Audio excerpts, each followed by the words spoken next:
Brussels. I'm in Carmel, California, and it's broadcast number 547, May 30th, 1982. I had a shock this week. It was quite a surprise because it came with absolutely no warning. And I got a call, I was in Los Angeles, from the station manager at KLRB. The show was canceled. I've been on there 11 years, and the station was sold about 2 months ago, and the last station manager left 3 or 4 weeks ago, and the business salesman and a new team came in, and about 3 weeks ago, the woman who was in charge of the station was there to greet me, and she was very friendly, and she knew me from doing shows with Victor Bach up at KOMY. And I said, well, how many heads are falling around here? And she said, oh, your show is great. It's wonderful. We want to do some promos. It's very positive. And they were very friendly, and the station was reorganizing its format somewhat. And everything was fine. The next week, it was very friendly, and it was really good. And there wasn't any doubt in my mind, how they were feeling. And I went in last week, and the person who put on the show for me, the tapes and so forth, wanted me to mention a subject I'd be doing the following week so that they could put a spot on the air. So there came absolutely as there was no warning about what was happening. I went to Los Angeles and got a call Friday saying that the show wouldn't be on this week because they were going to have a series of music, the top 500, and then Saturday, station manager called and said, no more KLRB. In a way, it was a terrible shock, and on the other hand, I kind of was expecting it. I don't know if there's any relationship to the event, but I had a visitor here Friday night, and it was something, again, I wasn't expecting. It was somebody who had been high up in government, was staying at the Navy postgraduate school.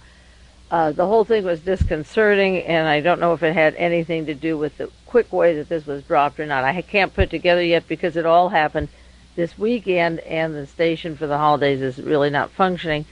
So it'll take a week or maybe never to really know the relationship of the cause and effect if somebody just said, get her off the air there. I really have no way of knowing except that I had some uneasy feelings that I don't want to put on the air about this person and what happened and the conversations and so forth. I don't want to get tangled at that level. So we'll just say that KLRB is over. There was another station in town that had asked me, one of the directors there that puts on the broadcast, it said, if ever you're not at KLRB, let me know. That's K-Ocean is the station. And so I called him, and he said he would call back during the week. The man who owns the station, again, isn't there over Memorial Day weekend. So we have to wait and see if I'll be on K-Ocean or not, but it came as quite a shock, as you can surmise by the way, my reaction to it. The way it was done was just strange, put it that way. But on the other hand, I was hitting some very, very hard areas. I was getting into some of the most important parts of the research that I had done in the 17 years. And if I was wrong, I could get up on the air and make a fool of myself. And if I was right, it would stand to reason that somebody would say, we've had enough of that. And to top it off, I had written to my congressman to help me get some information that I wanted on the air, one of the areas I'm researching, and he wrote back May the 6th, and he said, I certainly agree with you that this matter bears investigation. The concerns which you have raised are quite serious ones and merit careful attention. I have consequently forwarded a request for biographical information on Fritz Kramer to the Congressional Research Service of the Library of Congress, and I'll let you know when I receive a response to my request. Now, that was May the 6th, and the Library of Congress could get that out in about 4 minutes on their computer. But I may be reaching to a congressman who agrees that this is a serious matter. I've reached this congressman and many others on the murder of the President of the United States. They never responded and said that was serious. I reached them on the murder of a senator who wanted to be president of the United States, and they never thought that was serious. And many issues and problems of murders and Watergates or the Dorothy Hunt plane crash, they have ignored. So I believe when I get a response from somebody who goes to the Congressional Library to pursue it and agrees that it is quite a serious issue that I've raised, that this is even more important than all the other things I've studied, and if it is important, then you can expect that they don't want me to go much further on it or don't want me to talk about it on the air. I'm going to put aside many of the news articles of the week, except three that I want to mention to you, and then get into an article that is the most important article I've read in a long, long time, and I want to share it with you, even if it takes 2 weeks to do, and put aside some of the things like the silly Hinckley trial and a lot of the other articles that we'll get caught up with.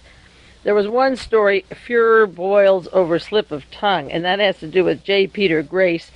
That's the business partner of Otto Ambros, who designed the Zyklon B for IG Farb and the chemical that was used for extermination at Auschwitz. And I mentioned before, designed the slave labor at Auschwitz for the rubber factories for Adolf Hitler.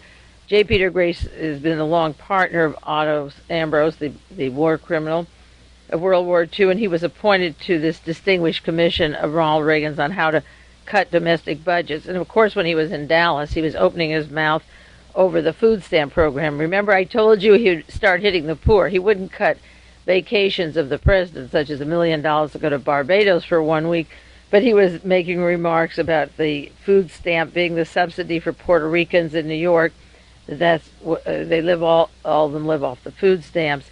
That's J. Peter Grace, and I'll get back to him more. But when he opens his mouth and begins to cut budgets, just he's going to cut them from the people that he's imported in here to do slave labor, and if they can't get a job in the garment factories or elsewhere, and they're getting the food stamps after they're brought in, those are the people that these Nazis attack. The poor minorities who have nobody to defend them, instead of hitting the people like William French Smith, who are getting these huge tax write-offs and big salaries and concealing large amounts of money. Another article this week in the paper that again relates to the important story I want to share with you is the Pentagon's strategy for a lengthy A war, and it has to do with studies of President Reagan's National Security Advisor William P. Clark and the plans for the war, how if we decide to strike against the Soviet Union, we'll hit their allies such as Cuba, Vietnam, and North Korea, that the nuclear strategy will be known as decapitation, and they'll strike Soviet political and military leaders and their communication lines, and will arm and assist China in an effort to keep the Soviet forces busy off the China border, and we'll have a special operations, guerrilla warfare, sabotage, psychological warfare going on at the same time, and space would have to be exploited for American military needs. This is our National Security Council head, William P. Clark, and the plans for a lengthy war, I guess almost on every area of the globe, that they've earmarked, and they'll fight it all at one time. Can you imagine what this is? What a big bang that's going to be. And then the story of the Pope being in England and meeting with the Anglican leaders and working for reconciliations and ecclesiastical unity. And the Joint Catholic Anglican Commission was completing 10 years of work, and they're going to issue a report. The only major obstacles to their agreements are the papal infallibility and the papal claim to primacy over all Christians. And they said, even though this is what the Vatican wants, it need not stand in the way of unity. Papal infallibility and papal claim to primacy over all Christians, and that's what the Vatican wants, and I think that's pretty well spelled out. I think the meeting of the Pope with the Anglican Church there is as important as the meeting in 1947, in August 1947, when President Truman sent messages to Pope Pius XII and guaranteed them that the U.S. would help the Catholic Church and all the forces striving for a moral world. Truman was busy in 1947 assuring Father Walsh, the vice president of Georgetown University, that the United States would combine with the Vatican, and this was described in a book as a very important step of the United States to link with the Vatican in policies. Father Welsh had claimed that the Russians wanted war and that we should get the Vatican ideas put to work. The aim of his campaign, Father Welsh, on the instruction of the Vatican, was to press the United States to introduce compulsory conscription for the oncoming American-Russian war. The last few weeks I've been sharing information that I've seen in print from Admiral Byrd, now to the Vatican, to Georgetown University, dated back to 1946, 1947, that there would be conscription for the oncoming war. And after a year of Father Walsh from Georgetown working with President Truman, who was in office just a short time, there was a quasi-declaration of a Vatican-American war front, which sprung up in the United States, and the Pope and the American president exchanged letters. This is from a book, The Dollar and the Vatican, by Ivro Manhattan, and the rapprochement that was made of Harry Truman with the Vatican was a breaking ground on the admission or the description of the necessity for World War III. And now we have the Pope with the Anglican Church, and they want to combine their energies for what they call peace, which means peace without Russia. Now, the article that I do want to spend time with and the implications of these stories that I gave in the news is related to this article is called The Men Behind the Counter-Reformation. And this article was written by Kevin Coogan, Coogin, Kevin, Coogan, and it was reprinted in Jonathan Marshall's newsletter, March 31st, 1982. And on the printed sheet with this tape, I'll give you the information. This article is 4.5 pages long and 2 pages of footnotes, and I already wrote it down into 37 pages of subjects that he brought up in that one article. It reminds me of the 3 articles that I did in The Realist, where every sentence could be extended to a paragraph to explain what the sentence meant. This Kevin Coogan is a great researcher. He hits right on the facts, and I haven't seen anyone like him since Jeff Gerth wrote his article on organized crime and Richard Nixon and those interconnecting links a long time ago. That was published at the time of Watergate. We have to get in touch with Kevin Coogan, and I'm going to try to do that because it is a brilliant article. Now, the reason he calls it the Counter-Reformation, he has several quotations in this article.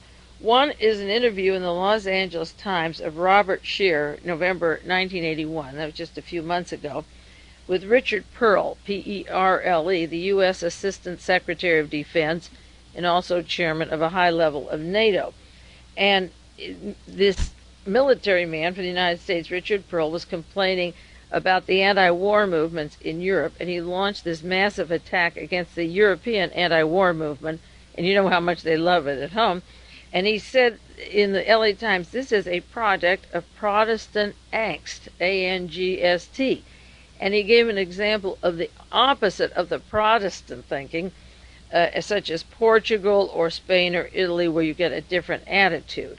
And this article, according to Mr. Coogan, says that a new counter-reformation is sweeping Europe, such as took place years ago, many years ago, and it's sweeping the United States, and it has the full support of Ronald Reagan and Margaret Thatcher. That's why she invited the Pope to the Anglican Church, and the Pope's visit to England was part of this movement with the Church and Archbishop Runkle. And the whole section of the Anglican Church will capitulate to Rome. This is what he's saying in this article, that soon Catholics who support economic reforms and limit nuclear war will be called heretics, that they'll disassociate themselves from the other part of the church, and the church will call them heretics because, going back to Father Walsh, who was the man who put Senator Joe McCarthy into power, that Father Walsh was the man behind McCarthy. He was pushing for atomic bombs from the Vatican, was pushing for them in 1946-47. Father Drinnan was removed from Congress. He was anti-Nixon and had a part in the Watergate. He was driven out by the Pope, who said that you can't be political and be in Congress, but that's because he was a liberal and not a warmonger that he made him resign from Congress.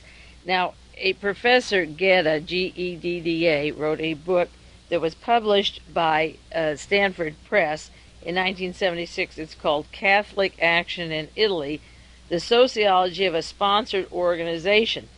This Gedda incidentally backed Lyndon LaRouche for president.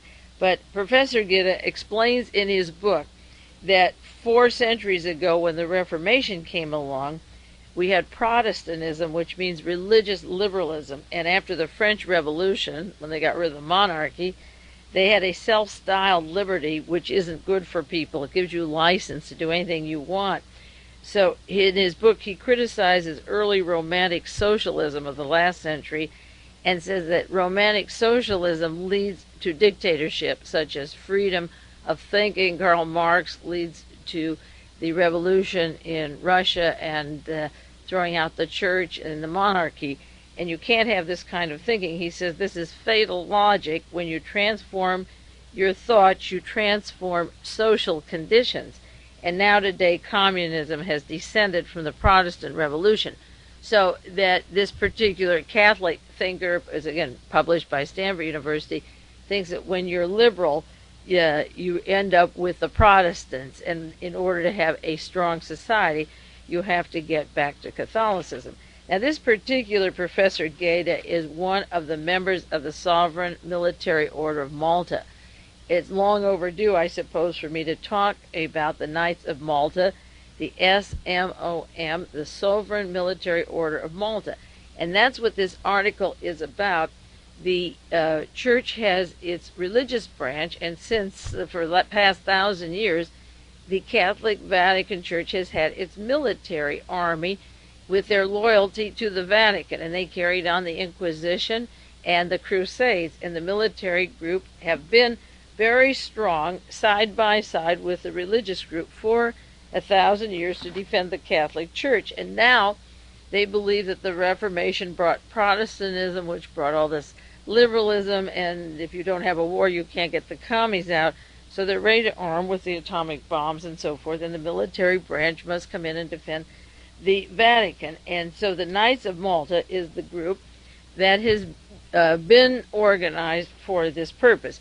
Now, I might tell you right now who are some of the members of the Knights of Malta, and almost every single one that he mentions just in this 4-page article has some tentacles, let's not say to all the assassinations, let's say Permindex and the John Kennedy assassination. And here are some of the members. I'll just give you their names and then go back to the article in the order that he talks about them. One is James Angleton, the head of the counterintelligence of our Central Intelligence Agency, who is in charge of the Vatican for the CIA and for Israel for the CIA, and worked with Reinhard Gehlen, Hitler's chief of intelligence. He's part of the Sovereign Military Order of Malta of the Vatican Army. Robert Ablanev, I'll take these in alphabetical order. Ablanev is the man who has the home down off of Florida. When Richard Nixon needed help at the time, they were setting up Alger Hiss. They'd fly him down there, Bibi Rabosa, to Ablanev's place, and this is where he was many times when he was president of the United States. This is the man that put up money for San Clemente, for Richard Nixon's home. This man is not seen very much. I looked him up in Who's Who and didn't even see him in there, although he's quite wealthy with his aerospray cans. But he's a member of the Sovereign Military Order of Malta and obviously was the control of Richard Nixon for many years. Richard Allen was in Germany for several years and then went to Atlanta, Georgia for 6 months. And about a half a year ago, I did tapes on Richard Allen because he came right up to the Georgetown Center for Strategic Studies and the University of Georgetown to set up this far right-wing think tank that would put Ronald Reagan into power and get ready for the warfare state. Richard Allen was an integral part of the German money that went. He was in Atlanta, and I said at the time, how could a history professor assistant professor from Atlanta, who didn't even get his doctor's degree in Germany, bring this money to Georgetown? So evidently the Sovereign Military Order of Malta, that is heavily concentrated in Georgetown in Washington, D.C., has direct links to Richard Allen, who was former Security Council director. He's out the national security, but very close to Robert Vesco and other persons. I don't want to get too far off on Allen now. William Buckley formed Young Americans for Freedom, has National Review. The YAF brought in a team from Munich, Germany, who were in the Dallas-Fort Worth area when John Kennedy was assassinated and were involved in that. And, of course, he's heavily involved in Watergate and integral part of the Bay of Pigs and espionage and espionage for years. He's a member of the Sovereign Military Order of Malta. James Buckley, who is our roving ambassador and working now with the National Security Council, and Mr. Clark, a member of the Sovereign Military Order of Malta. The Bilderbergers were set up. The Prince Bernhard, by a member of the Vatican, who got the money and the financing to get Bernhard to be the head of the Bilderbergers. This was set up by a member of the Sovereign Military Order of Malta. William Casey, the CIA director who I said was involved with Operation Sunrise. Last week I mentioned the selling out of America. He's our CIA director now. Whose allegiance does he take, the United States or the Vatican? He is a member of this. He worked with William Donovan in the OSS. Casey worked with Reinhard Gehlen.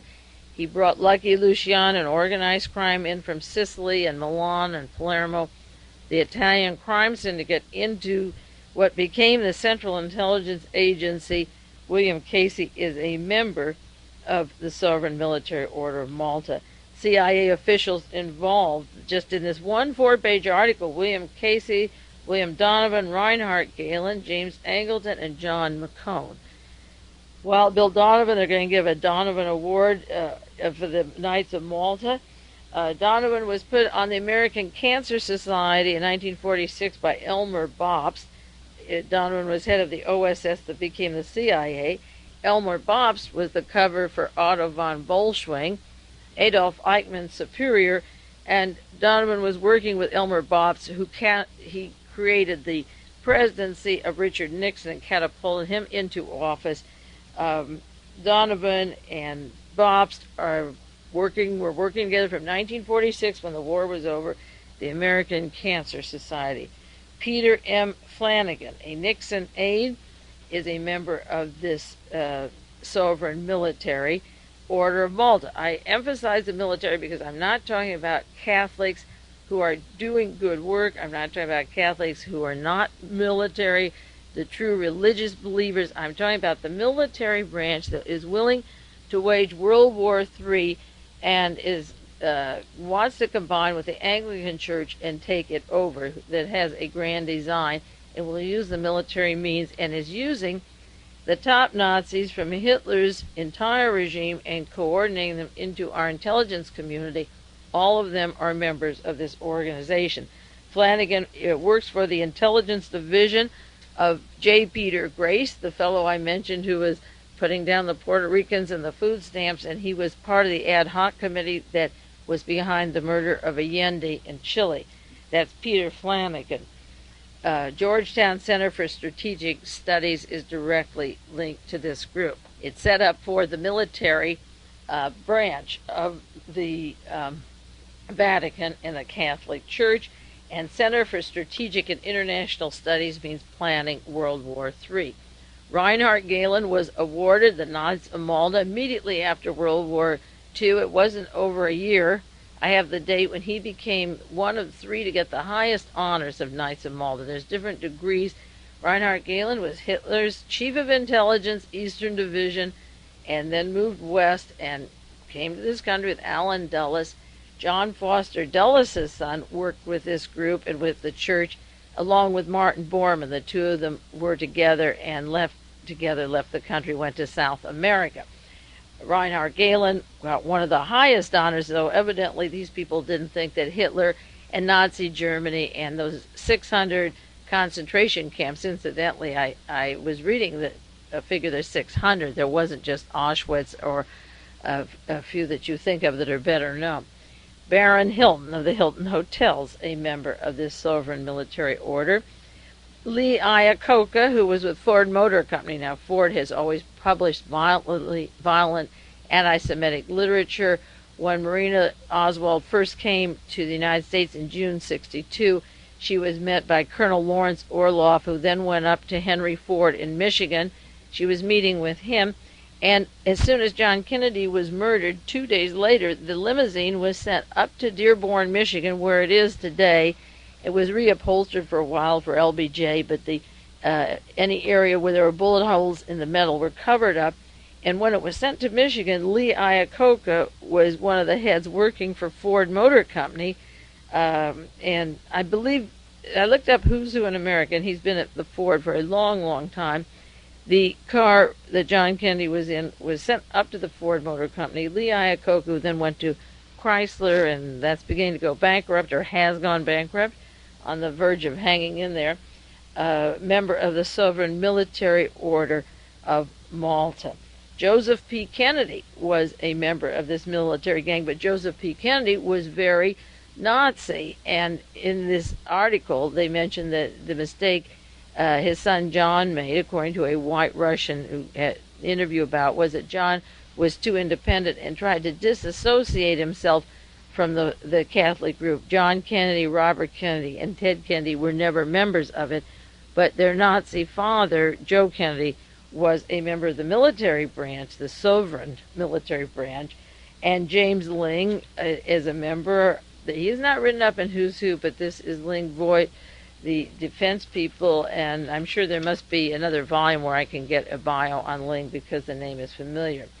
Father Walsh, of course, who was the man who created Senator Joe McCarthy so that they could release the prisoners at Malmedy, the Nazis that had worked with Hitler in the East and West and Middle and all over the globe, known killers who massacred Americans and other people.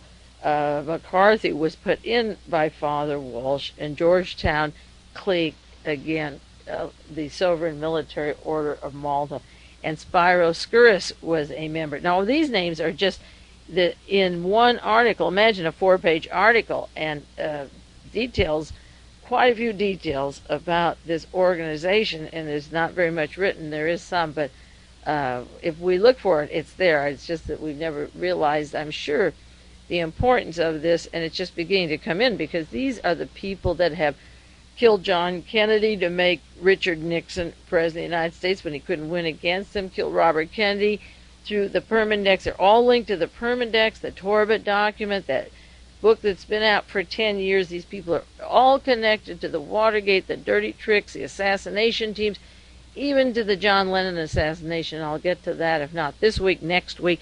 There's connecting links, because a member of the Knights of Malta, a very strong man in this organization, was behind Strom Thurmond. And Strom Thurmond, of course, was meeting with people who he wanted John Lennon deported, but was meeting with people who had direct links to the murder of John Lennon with Mark David Chapman. And also this person from the Knights of Malta works with Larry McDonald down in DeKalb County, Georgia. DeKalb is where Mark David Chapman came from. This group is a who's who of assassination team members, although they're not identified as such in this 4-page article, but I have many files and books on each one of these, except with the exception of one or two. Michael Sindona, of course, was a member of this organization, and there's a reference in the footnotes of this one article that the P2 scandal in Italy, where the Italian government was going to be turned into a military dictatorship such as Hitler and Mussolini had, and was just stopped by a fluke. They referred to it as the Masonic event, but it wasn't just the Masonic. It had to do with the Sovereign Military Order of Malta, and the top people involved are members of that organization. John Volpe, who was a cabinet member in the United States and former ambassador to Italy. Italy, of course, this is the headquarters of the Knights of Malta. And Verna Walters. Walters is described as one of the most notorious and vicious members, and he is the fellow who engineered the overthrow of Brazil in 1964, and that happened 1 year after John Kennedy was murdered. Vernon Walters is our roving ambassador to Argentina, to Morocco, to El Salvador, wherever there's trouble, and the trouble goes far right, and there's bloodbaths and coups. That's Vernon Walters. He was acting CIA director at the time of Watergate. He was involved in the direct links to Nazis down in Chile when Allende was murdered and when Orlando Letelier was murdered. That was Vernon Walters' contacts at the time with Nazis. I'd mentioned them on other programs. So these are a few names just mentioned in this one article that really covers a whole era of the organization, such as the Ford Company. Oh yes, I forgot. one of the most important members of Knights of Malta, and his organization is J. Peter Grace. 8 people on his board, and that's the partner of I.G. Farb and Otto Ambrose. 8 people on the board of the Grace Corporation are members of the Knights of Malta, and also Interlocking Bank in New York City. They trade off the directorships, and then the Flick Group that were prosecuted and named in Nazi Germany and are very successful now, the Flick Steel, they bought 31% of the Grace Company, the Nazis that are back in business over in Germany. J. Peter Grace is a member of the Knight of Malta, the sovereign military order of Malta, not just member of the Catholic Church. So you can see how important this is. On the other side of this tape now, I'll turn it over. We'll do some more on the men behind the Counter-Reformation.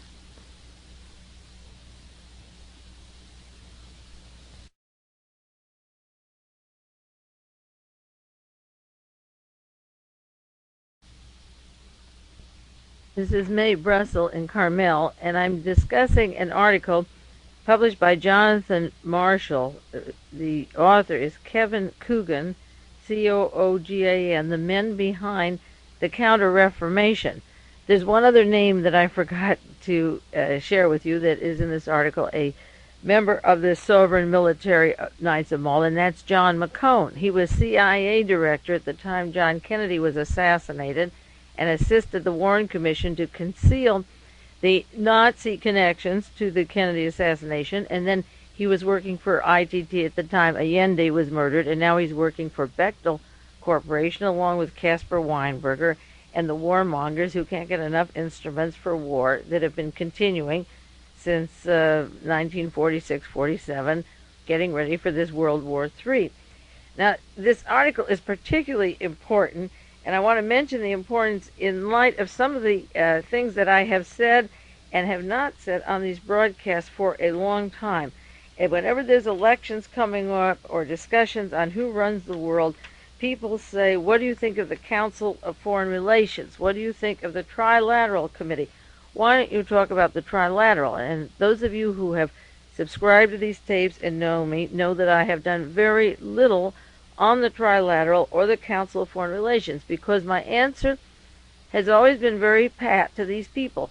Why are you worried about Nelson and David Rockefeller and not about the Hoover Institute and not about Reinhard Gehlen and not about Project Paperclip? And where do the Nazis fit into this? And also, if there is a one world, and Odessa is part of that one world, Hitler's organization, if Hitler wanted a 1,000-year Reich, why aren't you addressing yourself to 2 power groups, struggling for the same thing? Now, they keep acting as if Nelson Rockefeller still wants to control the world, and he's been in his coffin a while. In fact, three of the Rockefeller brothers have had an early demise, and the idea of turning the world to the KGB or the communists is part of this attack against the Protestant groups by the very strong military Catholics to break down the English Protestant tradition. Lyndon LaRoche, as I say, who works with these people from Solidarity, always is saying the British are taking over, the British control the world is going, communist, and the British want to control us. What they're trying to do is to break down the Protestantism of the Council of Foreign Relations, the Trilateral Commission. Not that they're perfect, not that the banks didn't even put in Adolf Hitler. They did, and Allen Dulles worked for them. But Allen Dulles is dead, and John Foster Dulles is dead, and so is Nelson Rockefeller. And this gang that have been running the military branch for 1,000 years are very much alive. They're well financed, and when you read this list, like William and James Buckley and William Casey and James Angleton and Mr. Iacocca and Reinhard Gehlen, he's passed, but all of his agents are around, and Vernon Walters and John McCone, they're all in power today. They're making all the decisions today. And they're making the decisions of where we're going to die and when we're going to die and how we die and how we're going to pay for it and how we're going to have to sacrifice for this war. This is a holy war. I referred to the way Haig describes himself as the vicar of Washington with his Jesuit priest brother. He picture of on Time magazine when Reagan was shot as the vicar of Washington. He refers to himself as that, and their crusade to have a war against Russia is a holy war.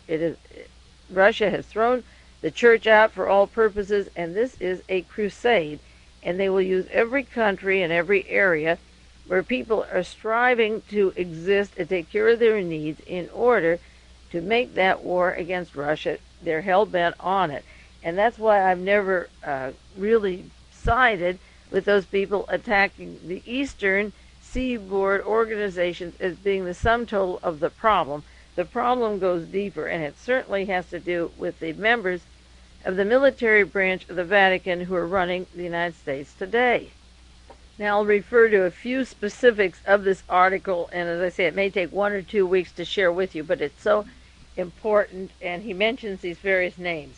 James Angleton was taken into this organization, which existed long before World War I and II. It went on, as I say, for 1,000 years. But as soon as the war was over, we incorporated Hitler's SS men, the Gestapo, into our government and began the intelligence service. It was to become the CIA.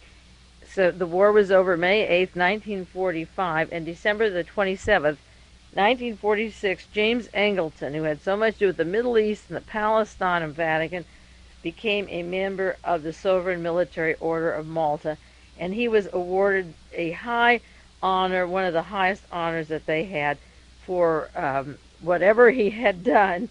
I know what he did during World War II. So Angleton, after the OSS, and working with Hitler's intelligence, and William Donovan, Wild Bill Donovan, became a high CIA official, and he was the person that recommended that the United States tax dollar be sent to Luigi Guerra for Catholic action. James Angleton headed the Vatican desk.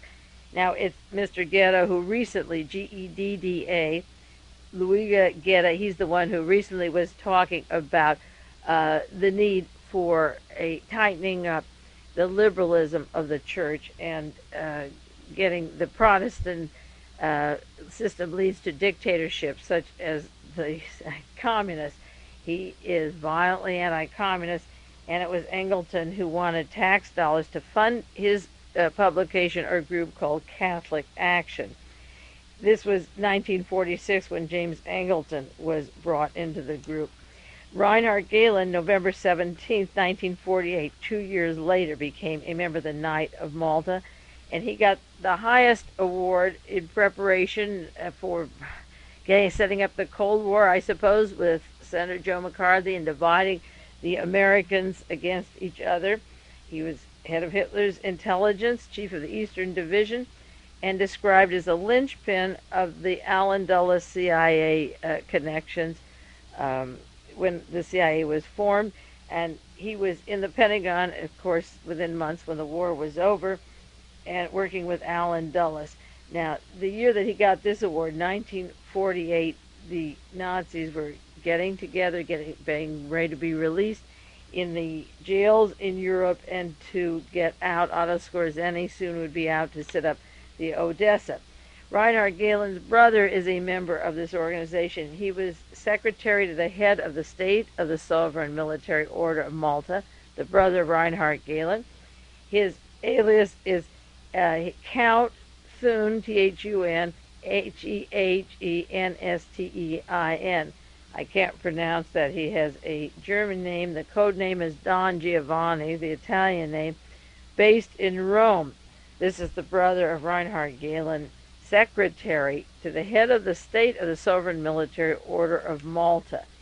William F. Buckley, he describes in this article, wearing black capes, white Maltese crosses and swords, swore the oath to defend the Holy Mother Church. Now, these people are American public officials used for public broadcasting, the firing line, and writing many books. In fact, William Buckley wrote a book on the Beatles in 1968. He seemed to be an expert on the Beatles. Buckley gets in his black cape and gets inaugurated into this organization. James Buckley, his brother, is high up in the National Security Council. And as I say, they're closely affiliated with the Georgetown Institute, the Strategic Studies. Richard Allen was to be joining and funding after his 2 years in Germany. William Clark, the National Security Advisor, he is written up in this article as a right-wing Catholic. He was appointed by Ronald Reagan to the Supreme Court in California earlier. He wasn't a lawyer. He was the first non-lawyer, I believe, to the California Supreme Court. And February the 5th, 1980, in a New Statesman, there was an article on Clark, the master of double cross, and it said Clark is a fervent conservative Catholic in the traditional mold. The Master of Double Cross by Mary McRory. That was in 1980. And General Walters, the brains behind the 1964 coup in Brazil. The details of his role, some of it is in the book Secret Missions, his devout Catholicism. And as I say, in 1964, after the coup in Brazil, the organization came out for religion and family, that moral group that I mentioned several weeks ago on this program that surfaces now in Argentina, the same organization, both set up, I suppose, by Vernon Walters and the CIA in the Vatican. They have the same literature and the same name, and he was down in Brazil. And of course, down in Brazil, a little while later would come Jim Jones and his gang, affiliated in Belo Horizonte with the CIA. Alexander Haig's brother is a close link to this group, the Georgetown group, the Center for Strategic Studies. And out of there comes Jean Kirkpatrick, who is having a fight with Alexander Haig now because she's so pro-Argentinian and anti-British, and they're having open fights, and Haig is trying to do a balancing act because he plays both roles.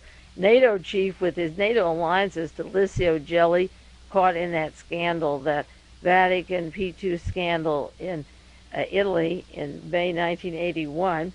When that scandal was just breaking down was the time when the Pope was shot, and of course he has strong links to Michael Sindona and Pope Paul VI, Montini. So I said at the time that one of the motives for shooting him might have been his links to them and to silence them because of that scandal that was breaking in Italy. The strategy, the church strategy, is planned at Georgetown at the Center for Strategic Studies, and they have total control of Ronald Reagan and his foreign policy. The Knights of Malta is described in this article as a war-making machine. They are seriously prepared for the brinkmanship game. Part of the structure is the notion of a holy crusade for the Catholic order. That's why I mentioned earlier on this broadcast that William P. Clark, part of the military branch of the Knights of Malta, is head of our National Security Council. And I pose the question, is it national security that we are fighting for? Do we have to arm China to keep the Soviet Union busy with the borders tied down, as they said today? Do we have to have the space exploited for American military needs? Do we have to have warships over in the Persian Gulf, or do we have to attack and strike again Vietnam, North Korea, and Cuba, and these various countries? William Clark is our National Security Advisor as of just today, this week, May 31st, May 30th, 1982. He has his strategy for a lengthy war. We're going into maybe a 100-year war, and people think, well, if we have a war, the bomb will drop everybody fast, and that will be it. It didn't happen that way before, and it won't happen that way again. There will be a lot of pain in a lot of places. And the desire for war is published in book after book. As I say, Father Walsh from Georgetown, 1947, with Harry Truman planning World War III. That was 1947. This is 1982. Mr. Clark from the same military arm of the Vatican, planning the war, still spreading it out. The book Real Lace, the story Stephen Birmingham wrote about the Knights of Malta, and I'll do more later in case you don't have that book, about the Boston members of the Knights of Malta and the war-making machine.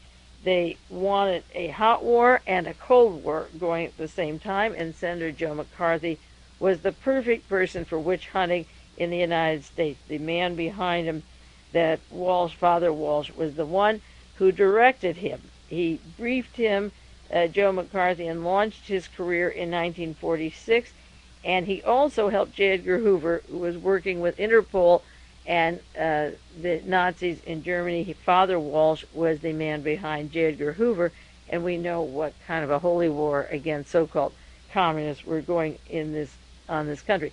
Now, he was the one, as a member of the Sovereign Order, the military order, that was feeding him stories of communists in the State Department. They came right out of Georgetown University and right out of the Vatican to J. Edgar Hoover. And Father Walsh, being a violent anti-communist, went to Germany and debriefed a certain Major General Karl Haushofer, Haushofer, known as the world's best-known geopolitician. Now, Germany lost the war, and they couldn't figure out things except for mass slaughters and deaths, how to get their act together, but he was still the greatest. So Father Walsh goes to debrief him. It's interesting, Henry Kissinger's over there in the Bulge, and then debriefing the SS, Gestapo, and the Skorzeny team, and then Father Walsh, a violent anti-communist, goes to debrief this Major General Karl Haushofer. General Haushofer, this great geopolitician, had a lot to say to Father Walsh from Georgetown, and then he comes home and funds Joe McCarthy, who then gets the top Nazis out of the prison in Dachau, who were supposed to be in there for life or get death sentence. So we have the debriefings going on by German Henry Kissinger, who's brought back via Fritz Kramer after World War II, and then we have Father Walsh over there too, debriefing Nazis. Can you imagine what a riot that was with these guys, Kissinger and Walsh, because Kissinger was the head of our National Security Council, bloodbath in Vietnam, Cambodia, Laos, and I keep saying the Middle East, and spreading his virus. Even the Allende murder that he ordered for ITT and the CIA, and if you see the movie Missing, it mentions Henry Kissinger and it mentions Nazis in that movie.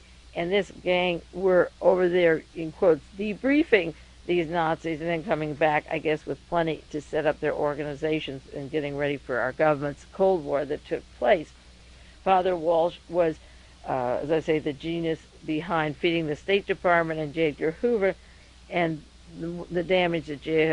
Edgar Hoover did just goes on and on. Now, their pet organization that they always wanted to attack, the Georgetown Institute, their policy studies, they would go after the other think tank in Washington called the Institute for Policy Studies. The Georgetown group would go after them and call them KGB and link them to communists like they linked the Protestant Nelson Rockefeller, David Rockefeller, to the KGB all the time. The Institute of Policy Studies was supposed to be KGB, and this was the Atlantic faction. This was the American and British intelligence group. The Vatican and the Italian members of our administration, the military order, the Vatican Army, have been fighting the American and British intelligence. And that makes sense if you realize how much they attacked the British and how much they attacked particularly the think tanks of the Northeast. Very often people have described a cowboy-Indian war or broke the United States up into geographic areas. Kirkpatrick did this. Kirkpatrick Sales did a book on that. I have it, I forget the title of it, was on the Cowboys and Yankees, the Cowboys and Indians. It isn't that simple. Maybe the real story should be broken down into the Vatican versus the Anglican, because this anti-Reformation thing is going on in speeches that the anti-war people are part of the Protestant group. This is coming out right now in the Los Angeles Times very openly. And if everybody making policy in Washington for the past 15 years or 20 years, like John McCone and Vernon Walters and William Casey, they're all in power now, and William Buckley and James Angleton, and they all go back to Lee and Marina Oswald, to George de Mohrenschildt, to the murder of Kennedy, to put Richard Nixon in office, who was instrumental in bringing Nazis to this country. It may be more than just an east-west, north-south. It obviously and always was something different, and I never fell for that either. I never fell for the simplistic explanation of certain institutions as against others that were appearing everywhere in my studies. And this one article that just came out by Kevin Coogan that Jonathan Marshall got out in his newsletter makes more sense by identifying who belongs to this group and who's made our policy since before World War II was over, started making the policy actually in 1943 with the OSS and the SS. That's Hitler's Gestapo and Mr. Wolf sitting in Bern, Switzerland with Allen Dulles, and he had the American intelligence set up by Winston Churchill during the war and Hitler's intelligence simultaneously, and all linked to the Sovereign Military Order of Malta, the military branch of the Vatican. This group, the Galen group, hated the British intelligence. They hated them even though they brought them to this country. They were more with the Americans than the British. And the book, The Borman Brotherhood, William Stevenson describes how Galen hated Willy Brandt and the German socialists hated socialists all along.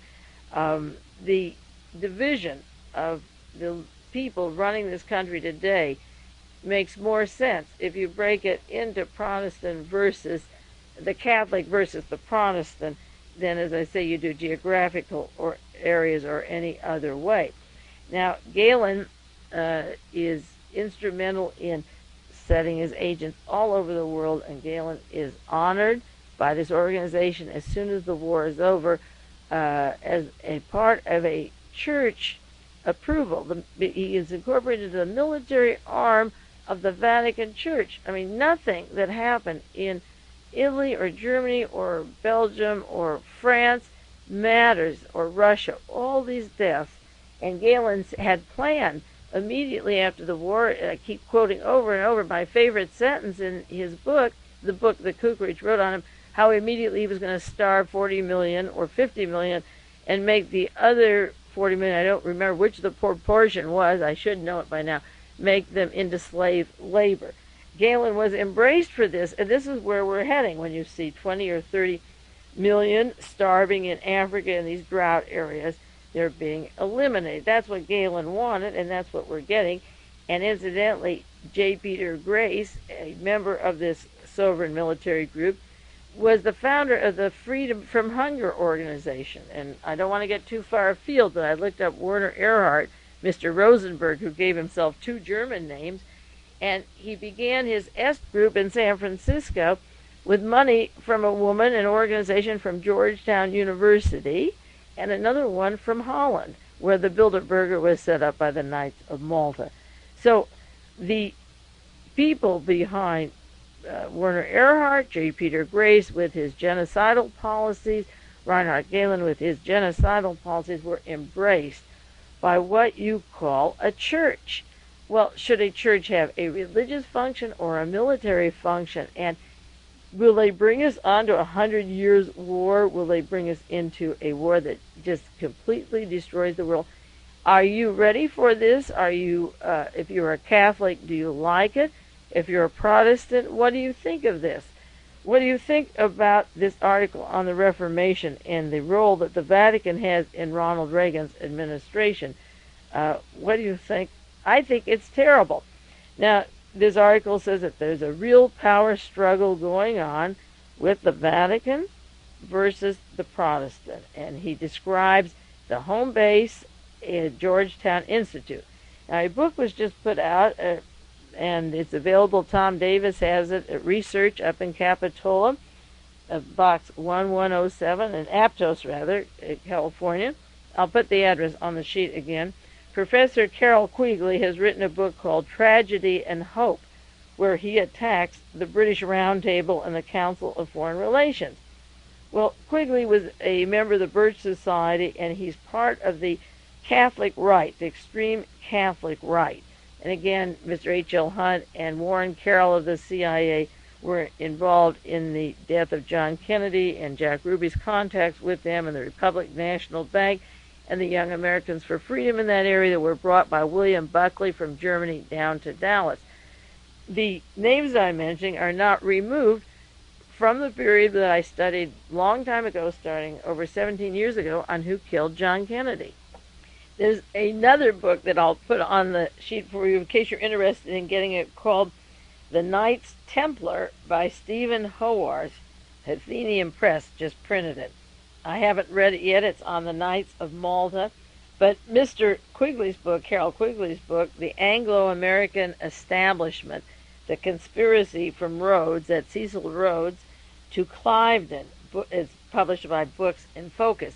Now, they're attacking the British system, see, and it's coming out of the military group of the Vatican that is publishing this to break down the British and make you mistrust them, while the Vatican wants, as I say, this holy war. Now, in 1940s, in middle 1940s or late 1940s, when the war was over, there was the start of what they called an ecumenical movement to combine the Anglican Church with the Catholic Church, except, as it said in the newspaper this week, what the Pope wants is a joint Catholic-Anglican commission, but they want papal infallibility and papal claim to primacy over all Christians. And so when the war was over in the late 40s, a man named Joseph Bittinger, Bittinger, founded the Bilderberger Group. This was to combine and then take them over. Then the Catholics would take them over. And Prince Bernhard of I.G. Farben and Hitler's SS youth group, who, in quotes, headed the Dutch resistance during the war and became the titular head and the head of this group, the Bilderberger Society. It was founded by a member of the military branch of the Vatican, Mr. Joseph Bettinger. He was in direct contact, Bettinger, with Luigi Gedda, the first man that I quoted on the beginning of this tape, when they were ordained in Knights of Malta.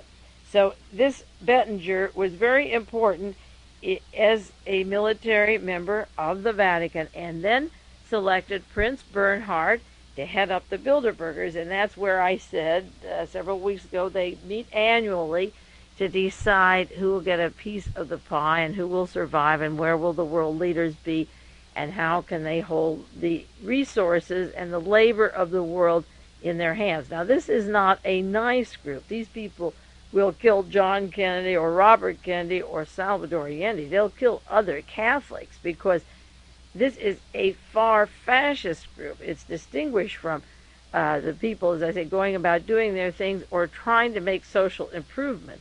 They'll kill them right away. There's a book called Memoirs of an Eminence Grise, Grise, by John Pomian, Pomian. And it tells how Mr. Bettinger was in direct contact with Mr. Gedda when Gedda was getting his Knights of Malta award in the late 1940s, and the role of the Vatican Church in setting up the Bilderberger Group. Now, this group was directly linked to I.G. Farben, to Hitler, to the betrayal at Arnhem that stalled the war so that they could get their money out and begin refurbishing the 1,000-year Reich. Prince Bernhard was linked to $1 million payoff from Lockheed Corporation, married to Queen Juliana. She only had $600 million, so he needed $1 million more for his own little gaieties. I think we won't go into the details, taking place in Paris. But the Bilderberg Foundation, it was founded and started by Joseph Bettinger, and it began including Protestants and Catholics as ecumenical order created by a Baron Brankovan, Brancovan, a relative of an exiled king of Yugoslavia, and they received direct support of Prince Bernhard of the Netherlands, and the group incorporated in the Netherlands and began this organization. It meets every year. When Gerald Ford was on the Warren Commission to investigate who killed John Kennedy, while he was actually covering up who killed the President of the United States, he was attending a Bilderberg meeting in Washington in 1964. He has the nerve to go to this international group made up of the top level of the Anglican and the Vatican and Prince Bernhard when he returns back to the investigations to conceal all the Nazi and interlocking links of Angleton and Galen agents that killed John Kennedy.